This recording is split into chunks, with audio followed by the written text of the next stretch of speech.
Hello everyone and welcome to Review Information.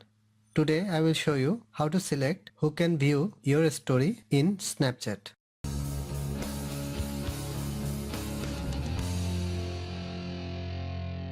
Go to the Snapchat app from your apps list.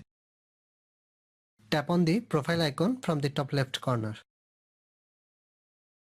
Tap on the three dot beside My Story. A menu will pop up from the bottom. Tap on My Story settings. From here you can decide who can view your story. If you want everyone can see your story, then tap on Everyone. If you want only friends can view your story, then tap on Friends Only. And if you want only selected person can view your story, then tap on Custom.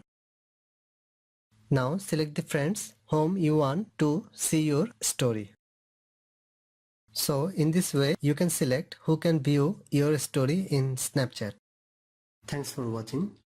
Hope you guys enjoyed my video. Please subscribe my channel for more videos. Goodbye.